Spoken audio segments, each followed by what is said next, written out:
Hello বন্ধুরা, আজকে আমরা এই ফটোটার কমেন্টগুলো পড়ব। তো ফটোর মধ্যে সব আজকে মায়ের নিয়ে কমেন্ট করছে। তো যারা যারা একটু মাকে বেশি ভালোবাসো তারা এই ভিডিওটা পুরোটা দেখে যাবা আর সুন্দর সুন্দর কমেন্টগুলো একটু পড়বো। তো এই ফটোটা আমার, তো এই ফটোটা লেখানো আছে যে কলিজার টুকরা মা বেঁচে আছে। তো এই ফটোটাতে লাইক হয়েছে 46,000 আর কমেন্ট হয়েছে 2200। তো আজকে এই কমেন্টগুলো পড়বো।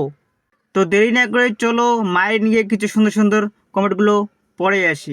তো এক দিদি কমেন্ট করেছে, পূজা বিশেষ পূজা থাকলে কি হবে, সে এখন আমার পড়ে গেছে। সত্যি ভাই, এই কথাটা শুনে এই কমেন্টটা পড়ে কিন্তু আমার অনেক খারাপ লাগছে। ভাই দেখো, যাদের মা নাই মারা গেছে তাদের একটা আলাদা কষ্ট, আর যাদের মা আছে তারা তো অনেক ভাগ্যবান। এই দিদিটির মা পৃথিবীতে থাইকেও নাই। কারণ ভাই, যাদের মা একদমই মারা যায় তারা কান্নাকাটি করে একদম কিন্তু দুঃখটা মুছে যায়, কিছুটা থেকে যায়। কিন্তু যাদের মা দুনিয়াতে থাইকেও নাই তাদের মতো কষ্ট আর কার হতে পারে?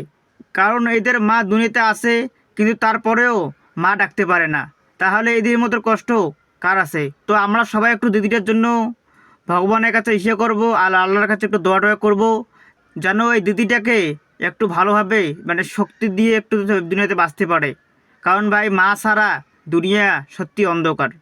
তো আর একবার কমেন্ট করেছে এমডি নাহিম আহমেদ। ভাই, মা নামক কলেজেটা এখনও বেঁচে আছে। আপনার মা বেঁচে আছে? হ্যাঁ ভাই, আমারও মা বেঁচে আছে। আর আপনার কথা শুনে সত্যি অনেক ভালো লাগলো।